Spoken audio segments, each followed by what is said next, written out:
Morning everybody, it's David with davidspassage.com. Today we're continuing on in our wild edible plant series. And today we're talking about garlic mustard. Stick around.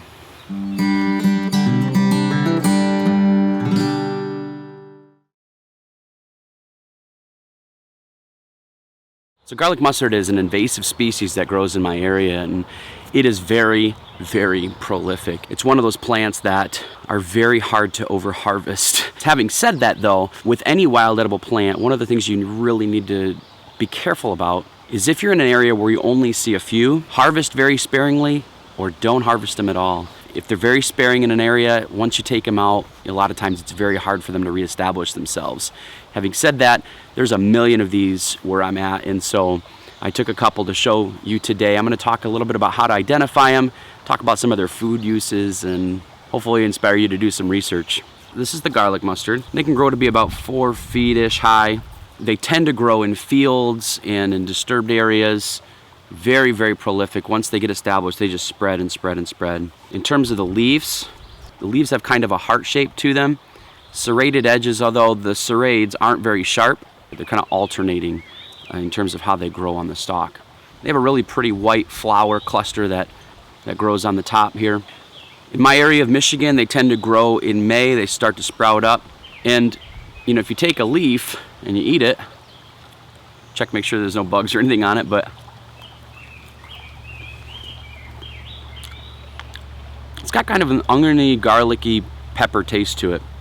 Along the stems of each leaf, one of the things you'll notice are some tiny hairs. Those are okay. They're not like stinging nettle or anything like that where they're gonna sting you if you come in contact with them. The best ways to eat these, again, are just to take the leaves and you can eat them straight like that. They're great in salads. You can put them in eggs and that sort of thing. If you like onion and garlic, those types of foods, you can definitely add this to anything you would add those to, although they tend to be really good in salads. They have kind of a light leafy texture to them. You know, they're a great trail nibble. You can use it as a pot herb. You can put them in sautés, although if you're gonna put them in a sauté, I would tend to put them towards the end of a sauté, kind of like you would spinach, just because they can burn real easy. There's not a lot of meat to them. One thing that's also a good idea, you know, whenever you get into edible plants and that sort of thing, is to take a look and observe how the vein structure is on the underside of the leaf. Some leaves, you know, on some plants, they kind of spider out like this, almost look like blood veins. Some of them have straight veins that go all the way to the tips without any of those branching veins. And as you can see on this one, it's got kind of more of that spidery, you know, kind of looks like, you know, your blood vessels and that sort of thing. There's some tiny hairs on that stem there that you'll be able to notice. Also, with the leaf stems, one of the things you'll notice is, you know, there is this divot.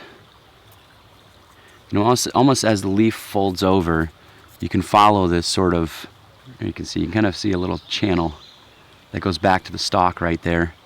It's another way you can tell it's another identifying characteristic of garlic mustard. And any of these plants, you just sort of use a combination of identifying markers to make sure that you have the right plant. So there you go. Really super easy wild edible plant to check out. And again, you can eat it right off the trail. Just check to make sure there's no bugs or anything clinging to it, especially ticks. That wouldn't be fun, eating a tick. You know, and with these things, the younger leaves, they can kind of form a bitter taste over time if you're not careful.